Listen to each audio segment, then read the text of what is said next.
Sir, are you sure you want to put that on record? Marcus Reed asked, his voice calm enough to make Officer Daniel Whitmore pause for half a second, but not long enough to change what happened next. The late afternoon sun hung low over a two-lane road outside Richmond, throwing long shadows across the shoulder where Marcus's dark sedan sat beneath flashing red and blue lights. He stood beside the car with his hands visible, his breathing steady, while Whitmore watched him with the cold certainty of a man who had already decided what kind of person he was dealing with. Marcus had been driving less than 5 miles over the posted speed limit, if that, and even Whitmore seemed unsure why he had pulled him over. First it was a taillight. Then it was suspicious behavior. Then it became a vague claim that the vehicle matched a description from somewhere nearby. Every explanation shifted just enough to make Marcus notice. He had spent years noticing details people thought were too small to matter. The way someone avoided a direct answer. The way a story changed under pressure. The way confidence could hide uncertainty. Whitmore pointed toward the rear of the vehicle and told him to step away from the driver's side door. Marcus complied. No argument. No sudden movement. Just a quiet question. What exactly am I being detained for? Whitmore's jaw tightened. You ask a lot of questions. Marcus looked at him evenly. That's usually how people understand what's happening. Something in Whitmore's expression hardened. Maybe it was the calm. Maybe it was the fact that Marcus did not look frightened enough. Or maybe Whitmore had expected obedience without explanation and interpreted dignity as defiance. A passing pickup slowed for a moment before continuing down the road. Marcus could feel the attention without turning his head. Whitmore moved closer and told him he was being taken in while the vehicle was checked. Marcus asked if he was under arrest. Whitmore answered with a sharp, impatient yes. That was the moment Marcus stopped trying to explain himself. Not because he had run out of options. Quite the opposite. Hidden inside his wallet was identification that could have changed the entire conversation in seconds. Special Agent Marcus Reed, Federal Bureau of Investigation. One card, one name, one phone call. But then Whitmore lifted his radio and said something Marcus had not expected to hear. Dispatch, I've got another one near Route 16. Bringing him in. Another one. Marcus's eyes shifted toward the officer for the first time with something deeper than caution. Whitmore did not notice. He was too busy believing the situation was under control. Marcus said nothing as he was placed in the back of the patrol car. He simply looked through the window at his sedan growing smaller behind them and listened carefully to every word on the radio. 38 minutes later, the parking lot of Whitmore Station would look very different. One black SUV would pull in, then another, then another. No sirens, no spectacle, just federal plates, dark suits, and people who already knew Marcus Reed's name. Whitmore thought he had arrested the wrong driver. What he did not know was that Marcus had just heard the first clue to a case the FBI had been trying to understand for months. 47 minutes earlier, Marcus Reed had been sitting alone in a corner booth at a small diner just off Route 16, the kind of place with cracked red vinyl seats, bottomless coffee, and a bell above the front door that rang every time someone stepped inside. Outside, late afternoon traffic moved in slow waves beneath a pale Virginia sky, but Marcus barely noticed it. Across from him sat a nervous man named Thomas Hale, a county records clerk in his mid-50s who had spent the last 3 weeks deciding whether fear was stronger than conscience. Thomas kept both hands wrapped around a coffee mug he had not touched. His eyes moved constantly, first toward the front windows, then toward the kitchen, then back to Marcus. I told you everything I know, Thomas said quietly. Marcus did not rush him. Patience had always been one of his strongest tools. You told me what you saw, Marcus replied. I need to know what you think it means. Thomas swallowed. It means you are looking at the wrong thing. Marcus leaned back slightly. Explain. Thomas lowered his voice. You keep asking about Officer Whitmore. Complaints. Stops. Reports. But this is not about one officer. Marcus watched him carefully. Then what is it about? Thomas glanced toward the window again. The stops. Those 2 words landed differently. Marcus said nothing. Thomas continued. Same roads. Same neighborhoods. Same kinds of drivers. Same paperwork problems afterward. Reports get rewritten. Evidence logs change. Complaints disappear before anyone outside the department sees them. Marcus had heard fragments of this before, never enough to connect them. Who is ordering it, he asked. Thomas shook his head. I do not know. That is the point. Everybody thinks they are looking for one bad officer. You need to look at the pattern. Marcus reached for his coffee, but did not drink. Can you prove any of this? Thomas looked down at the table. Not yet. That answer mattered. Suspicion could open a door, but evidence was what kept it open. Marcus had spent 6 months helping a federal task force examine allegations connected to local traffic stops, property seizures, altered reports, and civil rights complaints. Every lead had gone cold just before becoming useful. Every witness seemed to know a little, but never enough.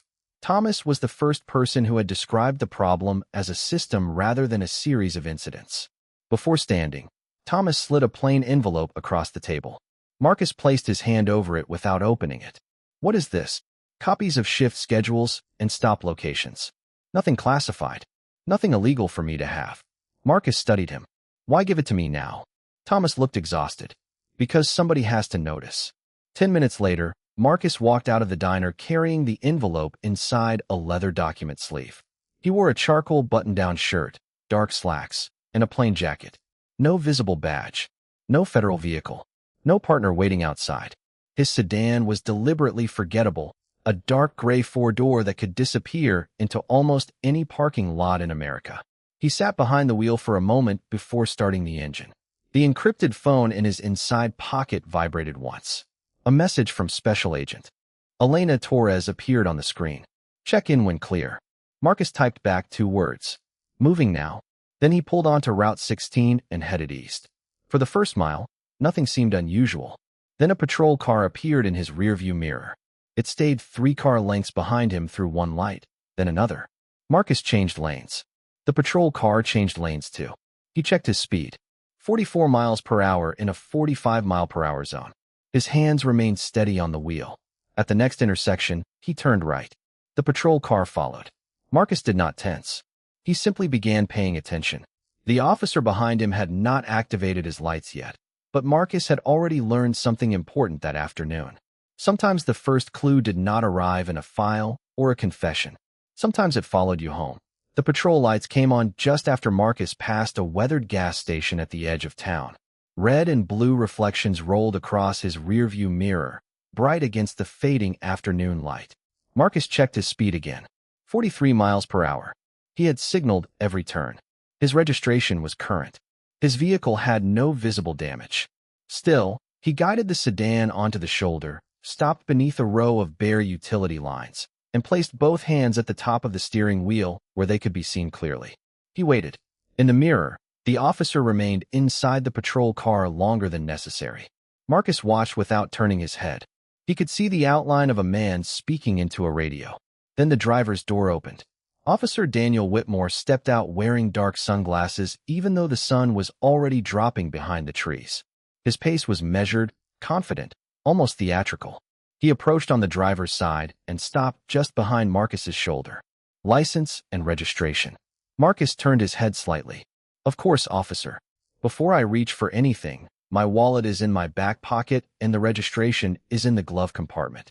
Whitmore gave a short nod. Marcus moved slowly, handed over his license, then retrieved the registration. Whitmore looked at the documents longer than expected. His eyes moved from Marcus's name to his face, then back again. Where are you coming from? A diner about 2 miles west. What were you doing there?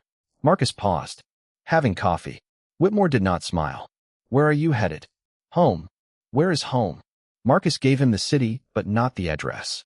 Whitmore's expression changed slightly. You being difficult with me? No, officer. I am answering your questions. Whitmore looked toward the back seat, then toward the passenger side floor. Do you know why I stopped you? No, I do not. Your left tail light looked out. Marcus glanced toward the mirror.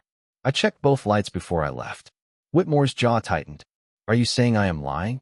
Marcus kept his voice even. I am saying I was not aware of any problem with the vehicle. For a moment, neither man spoke. A truck passed in the opposite direction, tires humming across the pavement. Whitmore handed back neither the license nor the registration. Instead, he stepped away from the window and looked over the sedan from front to rear. Marcus noticed that his attention was no longer on the taillight. When Whitmore returned, the explanation had changed. We had a report of a vehicle matching this description in the area. Marcus looked at him directly. What description? Dark sedan. Marcus waited. That is all. Whitmore's mouth tightened. Step out of the vehicle. Marcus did not move immediately. Am I being detained? Step out. Officer, I am asking whether I am being detained and for what reason. Whitmore leaned closer to the open window. You asked too many questions.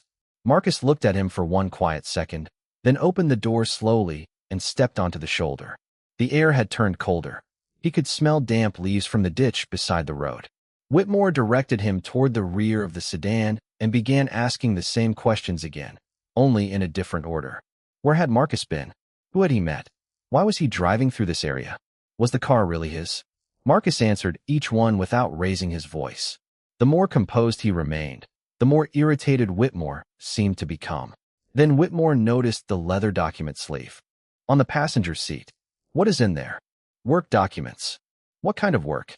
Private work. Whitmore stared at him. You do not get to decide what is private right now. Marcus's expression did not change, but something inside him sharpened. The taillight explanation had become a vehicle description. The vehicle description had become questions about his destination. Now the officer wanted to know about documents without explaining what crime Marcus was suspected of committing. Marcus had seen weak cases begin exactly this way, not with evidence, but with a conclusion searching for justification. Whitmore picked up his radio. Dispatch, I am out with a suspicious vehicle on Route 16. Marcus listened carefully. Suspicious vehicle. Another new phrase. A voice answered through the speaker, too distorted to identify. Whitmore looked at Marcus again. Turn around and keep your hands where I can see them. Marcus obeyed. He was no longer trying to understand why he had been stopped. He was trying to understand how far Whitmore was willing to take it. Whitmore kept Marcus beside the sedan while the last of the daylight faded behind the trees. The road had grown quieter, but the tension had not. Marcus stood with his hands visible and his breathing controlled, listening to the small sounds around him. Tires on distant pavement, the low static of the patrol radio, the soft ticking of his own engine cooling behind them. Whitmore walked around the car again, slower this time, studying the interior through the windows as if he expected the vehicle itself to confess something. Open the passenger door, he said. Marcus looked at him. Are you asking for permission to search my vehicle? Whitmore stopped. I am telling you to open the door. Then I need to be clear. I do not consent to a search. The words were calm, almost clinical. Whitmore stared at him as though restraint itself were an insult. You think you know how this works? Marcus answered without changing his tone. I think words matter. That was when Whitmore's expression shifted. Not much, just enough. He reached for the door handle himself, then paused when he saw the leather document sleeve lying on the passenger seat. Beside it was Marcus's encrypted federal phone, dark and unremarkable to anyone who did not know what they were looking at. What is that? Whitmore asked. Work material. What kind of work? I already answered that. Whitmore gave a dry laugh. Private work. Right. He glanced back at Marcus. People get real private when they have something to hide. Marcus said nothing. A second vehicle passed and slowed near the shoulder before moving on. Whitmore noticed it too, but instead of easing the situation, he seemed to become more determined. He opened the passenger door and reached inside. Marcus felt the moment change. Not because of the documents. Not because of the phone. Because Whitmore had crossed from suspicion into procedure without ever establishing a clear reason for any of it. Marcus watched him lift the encrypted phone and turn it over in his hand. You should put that back, Marcus said. Whitmore looked at him immediately. Excuse me. You heard me. The calm in Marcus's voice made the warning sound heavier than anger would have. Whitmore studied the phone, then the document sleeve. Why? Something on here I am not supposed to see. Marcus held his gaze. I am telling you it is not ordinary property. Whitmore smiled, but the smile had no humor in it. Everybody thinks their stuff is special. He placed the phone on the roof of the patrol car and picked up the leather sleeve. Marcus could have ended it then. His credentials were close enough. One identification card. One federal title. One correction powerful enough to erase every assumption Whitmore had made. But Marcus did not reach for it. He wanted to know what Whitmore would do when he believed the man in front of him had no status worth respecting. Whitmore returned to his radio. Dispatch, send me Keller. A pause followed. Then another male voice came through, clearer this time. What have you got? Whitmore turned slightly away from Marcus. Black male, late 30s, dark sedan, evasive answers, questionable documents. I think we bring him in. Marcus's jaw tightened. but his face stayed still. Nothing Whitmore had just described was a crime. Yet the words had been arranged to sound dangerous. Marcus understood the technique immediately. Facts could be weak. Framing could make them look stronger. The radio crackled again. Any resistance? Keller asked. Whitmore glanced at Marcus. Nothing yet. Marcus caught those two words. Nothing yet. As if resistance were expected. As if the story had already been written and Marcus was simply failing to play his assigned part. Then Whitmore spoke again. I got another one near Route 16. Silence followed for less than a second. Keller answered. Bring him in. Same procedure. Marcus felt every instinct sharpen at once. Another one.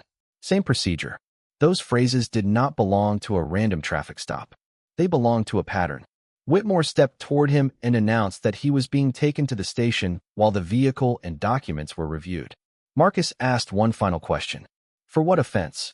Whitmore looked almost relieved to have reached the point where he no longer felt obligated to explain. We will sort that out downtown. Marcus lowered his eyes for a moment, not in surrender, but in thought. 6 months of missing complaints. Rewritten reports. Stops clustered along the same roads. Thomas Hale's warning returned to him with perfect clarity. Do not investigate one officer. Investigate the stops. Marcus finally understood. He had spent months looking for the door into the case. Whitmore had just opened it. Marcus sat quietly in the back of Whitmore's patrol car as Route 16 disappeared behind them, mile by mile, under the deepening blue of early evening. He did not stare at Whitmore. He did not demand explanations. He listened. That was what years of federal work had taught him to do when a situation stopped making sense. Listen first. Interpret later. The radio filled the space between them with fragments of routine traffic, license checks, calls for assistance, half-finished conversations between officers who assumed no one important was paying attention. Marcus leaned back and watched the reflection of streetlights move across the window. Somewhere behind them, his sedan remained on the shoulder with documents inside that had suddenly become more valuable than they had been 20 minutes earlier. Thomas Hale's words returned again. The stops. Look at the stops. Marcus had thought he understood the warning. Now he realized he had only understood the surface. Whitmore picked up the radio. Keller, I am 10 minutes out. A voice answered through the speaker. Copy. Bring the paperwork straight to me. Marcus's eyes shifted slightly. The paperwork. Not the suspect. Not the vehicle. The paperwork. Whitmore continued driving. Marcus began building a mental record. Time of stop. Claimed reason. Change in explanation. Search request. Vehicle access. Property taken. Radio language. Keller's instructions. Every detail mattered. He had no notebook, but he did not need one. Training had turned observation into habit long ago. At the next red light, Whitmore glanced into the rearview mirror. You got quiet. Marcus met his eyes through the glass. You seem to have made up your mind. Whitmore gave a small shrug. Makes things easier when people cooperate. Does it? Marcus asked. Whitmore looked forward again. For everybody. Marcus let the silence return. Outside, they passed a row of small businesses, a tire shop, a grocery store, a church with a white steeple rising above the rooftops. The station was less than 2 miles away now. Marcus noticed Whitmore tap the small control near his chest. A light on the body camera went dark. Marcus said nothing, but he marked the moment. 30 seconds later, Whitmore made another radio call. Brooks at the desk tonight? Yeah, Keller answered. Why? Just asking. Do not worry about Brooks. That sentence carried a different weight. Marcus looked toward the side window, keeping his expression neutral. Do not worry about Brooks. Names were forming now. Whitmore. Keller. Brooks. He did not yet know who was involved, who was merely present, or who might be uncomfortable with what was happening. That distinction mattered. A federal investigation could not be built on assumptions, even when assumptions felt obvious. Marcus had seen careers ruined by careless conclusions. He would not make that mistake. The patrol car turned into the station parking lot. The building was smaller than he expected, 2 stories of aging brick beneath harsh white security lights. Several marked cruisers sat along one side. Near the employee entrance, a younger officer stood drinking coffee from a paper cup. He looked toward the arriving patrol car. Whitmore parked near the rear door and stepped out. The younger officer watched Marcus through the glass, then looked at Whitmore. What is this? He asked. Traffic stop, Whitmore replied. Turned into something else. What something else? Whitmore ignored the question and opened the rear door. Marcus stepped out calmly. The younger officer's nameplate read Ryan Brooks. Marcus stored that away. As they entered the building, Brooks followed several feet behind. Inside, fluorescent lights washed the hallway in a pale glow. Phones rang somewhere beyond the front desk. A printer clicked steadily from an office. Whitmore directed Marcus toward a processing room, while Keller appeared from a doorway carrying a folder. Sergeant Paul Keller was older, broad-shouldered, with the relaxed expression of someone who had been expecting them. "This him?" Keller asked. Whitmore nodded. "Same kind of situation." Keller glanced at Marcus for barely a second. "All right. Get his property logged. Keep this off the regular desk until we sort it out." Brooks stopped walking. "Why off the regular desk?" Keller turned toward him. "Because I said so." Marcus heard the silence that followed. It was brief, but revealing. Brooks looked uncomfortable. Whitmore looked satisfied. Keller looked practiced. Marcus understood something then that changed the entire shape of the evening. He had not been brought into a station trying to figure out what to do with him. He had been brought into a station that already had a procedure for men like him. The processing room was barely larger than a storage office, with gray walls, a metal desk, 2 plastic chairs, and a ceiling light that hummed softly above them. Marcus sat without complaint while Whitmore placed his wallet, keys, encrypted phone, and leather document sleeve on the desk. Keller stood near the doorway with his arms folded, watching the property more closely than the man it belonged to. Brooks remained just outside the room, pretending to review a clipboard while listening to every word. "Let us start simple," Keller said.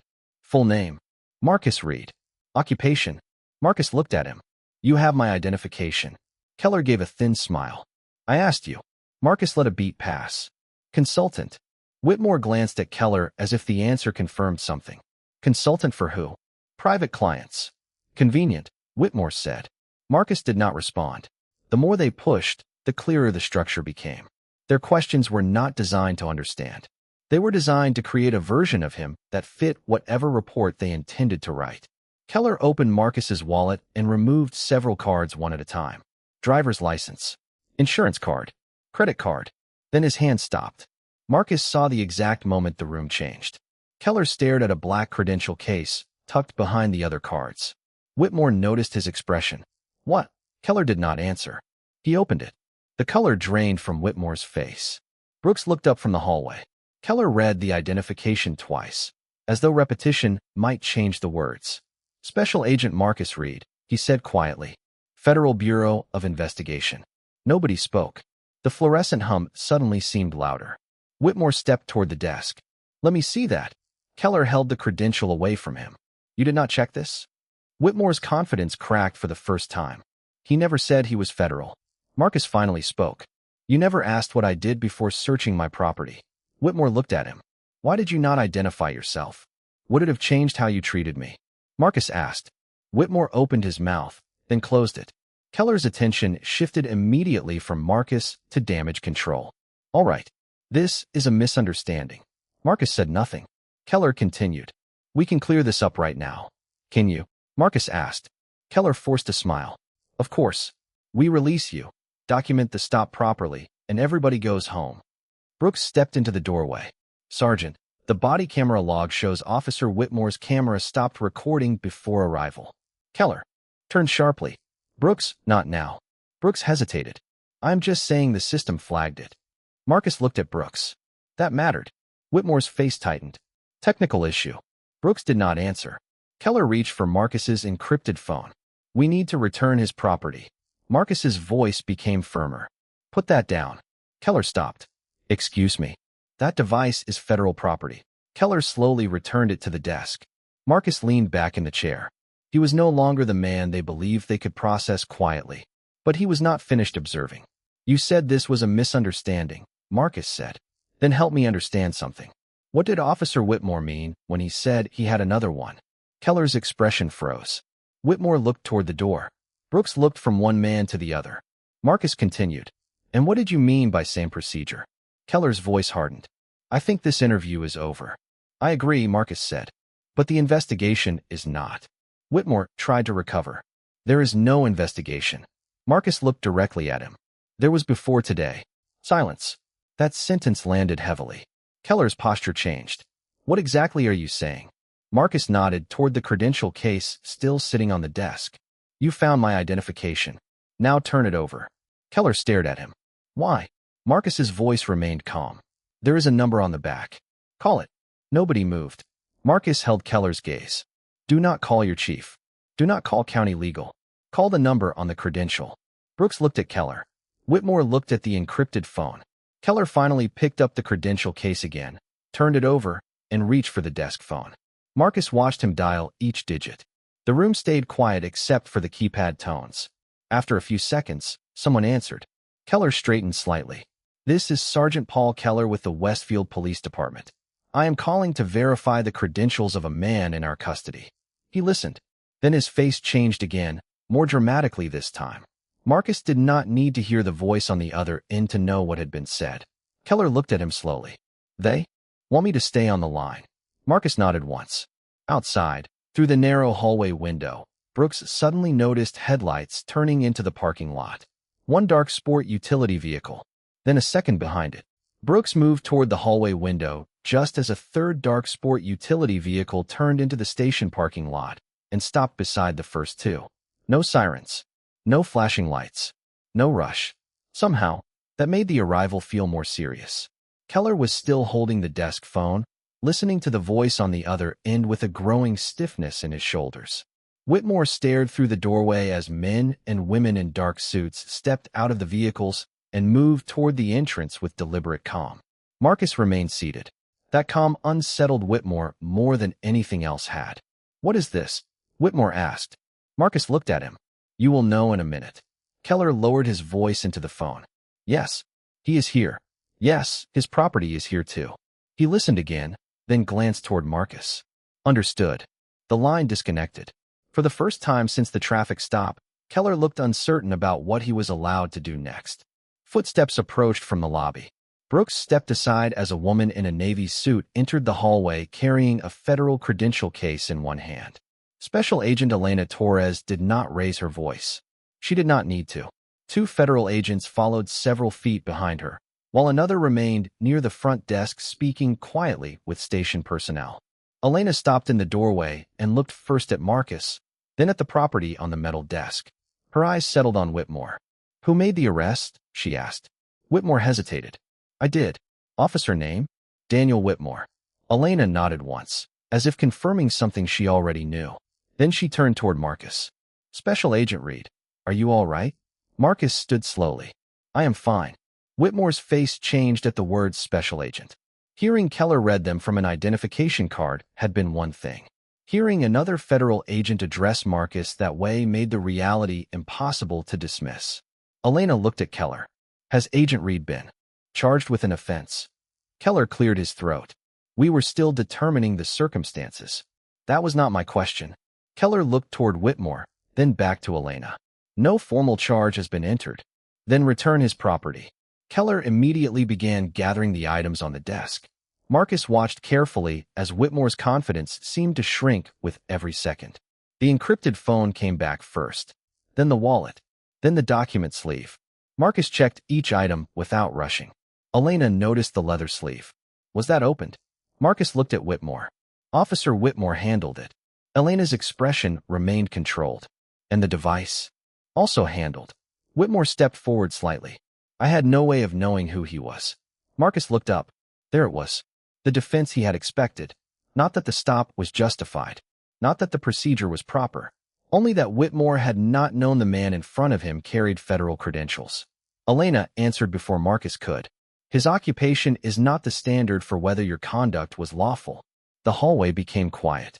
Brooks lowered his eyes for a moment, then looked back at Marcus. Keller tried to restore order. We can document this as an unfortunate misunderstanding.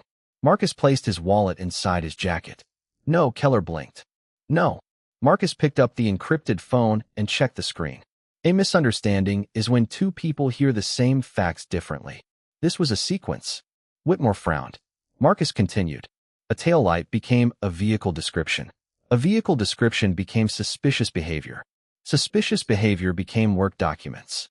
Then I heard another one. Then I heard same procedure. Then I was told to stay off the regular desk. Brooks looked sharply at Keller. Elena's eyes moved from one officer to the next. Whitmore swallowed. You are making this sound like something it is not. Marcus met his gaze.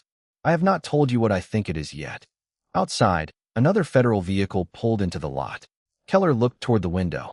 How many people did you call? Marcus answered quietly. I did not call anyone. Whitmore stared at him. Marcus held up the encrypted phone. You brought me here before I had the chance. Elena stepped closer to the desk and placed a sealed folder beside Marcus's property. That is why we came. Keller's face tightened.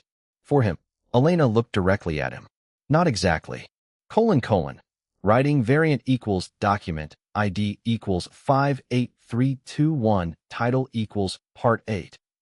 Elena Torres let the silence settle before she opened the sealed folder on the desk. Keller watched her hands. Whitmore watched Marcus. Brooks watched everyone. For the first time that evening, no one in the room seemed certain who actually controlled what happened next. Elena removed several documents and placed them in front of Keller. We came because your department has been under federal review for 6 months. Keller's face tightened. Review for what? Elena looked at Marcus before answering. Traffic stops, property seizures, altered reports, complaints that disappeared before reaching county oversight. Whitmore shook his head. That has nothing to do with me. Marcus finally stepped closer to the desk. It might not have. Until today. Whitmore stared at him. Marcus spoke quietly, almost without emotion. You stopped me for a taillight. Then you changed the reason. You entered my vehicle after I refused consent. You removed property. You described me over the radio using assumptions instead of facts. Then you said you had another one. Keller looked at Whitmore. Daniel. Whitmore raised his hand slightly. That was just wording. Then explain same procedure, Marcus said. Keller's eyes moved toward him. No answer came. Elena turned to one of the federal agents behind her. Begin preservation. The agent nodded and walked toward the main office. Keller immediately straightened. Preservation of what? Records, Elena said. Digital logs. Body camera files. Traffic stop reports. Evidence intake records. Internal complaint databases. Keller's voice dropped. You cannot just walk in here and take over this station. Elena remained calm. We are not taking over your station. We are preserving material relevant to an active federal investigation. Whitmore looked toward the hallway, where more agents had begun speaking with. Staff members at separate desks. Nothing dramatic happened. No shouting. No chaos. Just doors being secured, computers being identified, and people being told not to delete, move, or alter anything. Somehow, the quietness made it feel more final. Marcus picked up the leather document sleeve and placed it under his arm. They are not here because you arrested me, he said. Whitmore looked at him. Marcus continued. They are here because of what you showed me after you did. Brooks exhaled slowly. Keller glanced toward him, but Brooks did not look away this time. I heard the radio traffic, Brooks said, and I saw the camera shut off. Whitmore turned toward him. Ryan, think carefully. Brooks answered with surprising steadiness. I am. Elena looked at Brooks. We will need your statement. Keller's expression changed again, this time from irritation to calculation. Chief Benson needs to know about this. He already does, Elena said. As if summoned by the words, the front doors opened at the far end of the hallway. Chief Harold Benson entered wearing a dark overcoat over his uniform, his face tense from the moment he saw the federal agents. He walked quickly toward the processing room. What is going on? Keller started to speak, but Elena raised one hand. Chief Benson, we need you to remain available. Benson looked at Marcus, then at the documents on the desk. Recognition flickered across his face, but Marcus could not tell whether Benson recognized him or recognized the investigation. That uncertainty mattered. Marcus had learned long ago that the most dangerous moment in any case was when people realized the truth was close enough to touch, but still did not know how much the other side knew. Benson looked at Whitmore. What did you do? Whitmore answered too quickly. I made a traffic stop. Marcus held his gaze. No. You gave us a pattern. The hallway fell quiet again. Somewhere in the building, a printer stopped running. A door clicked shut. Elena gathered the remaining documents and turned toward Marcus. We have enough to start. Marcus looked through the glass toward the parking lot, now lined with federal vehicles beneath the white security lights. For 6 months, they had been trying to understand how the same kinds of stops kept producing the same kinds of missing records. Tonight, the system had made one mistake it could not rewrite. It had shown itself to someone who knew Exa. By midnight. The station no longer felt like the same building Marcus had entered only hours earlier. The fluorescent lights still hummed above the hallway. The same phone still rang. The same desks remained beneath stacks of reports and coffee cups. But the confidence that had once filled the place was gone. Federal agents moved quietly from room to room, documenting records, preserving digital files, and separating routine paperwork from material connected to the investigation. Officer Daniel Whitmore sat alone near the processing area where Marcus had been questioned earlier. His badge was no longer clipped to his uniform. Administrative leave had been ordered pending a full review, and Sergeant Paul Keller had been removed from active supervision while federal investigators examined the department's procedures. Chief Harold Benson had spent nearly an hour answering preliminary questions behind a closed office door. Ryan Brooks, meanwhile, had given a detailed statement about the radio traffic, the disabled body camera, and the instruction to keep Marcus away from the regular desk. Marcus stood near the front entrance with Elena Torres, watching the quiet machinery of accountability begin to move. Thomas Hale was right, Elena said. It was never one officer. Marcus nodded. And we still do not know how far it goes. Elena looked toward Whitmore. You could have identified yourself on the roadside. I know. Why did you not? Marcus took a moment before answering.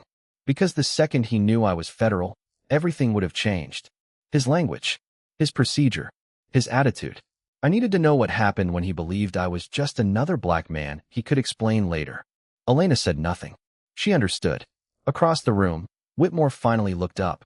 His expression no longer carried the certainty Marcus had seen beside Route 16. Agent Reed, he said quietly. Marcus turned. Whitmore hesitated before continuing. Would any of this have happened if I had known who you were? Marcus walked toward him. The station seemed to grow quieter around them. That is exactly the problem, Marcus said. Whitmore frowned. I do not understand. Marcus stopped a few feet away. You keep thinking the mistake was failing to recognize an agent of the Federal Bureau of Investigation. Whitmore lowered his eyes. Marcus continued. The mistake happened before you ever saw my credentials. It happened when you decided my answers were suspicious because you did not like how calmly I gave them. It happened when one reason for the stop became another.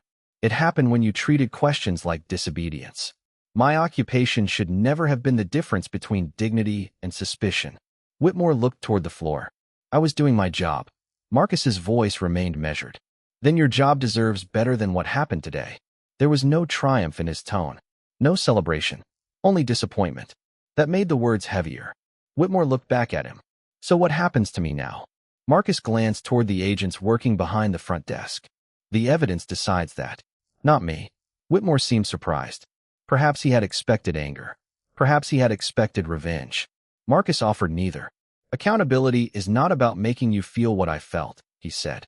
It is about making sure the next driver does not have to prove he has powerful friends, a federal badge, or a special title before someone listens to him.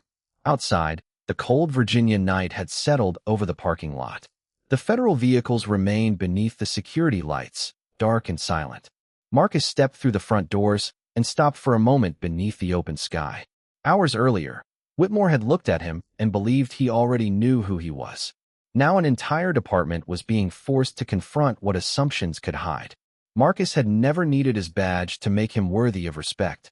The badge only revealed how differently he had been treated once they discovered it. And that was the truth no report could rewrite.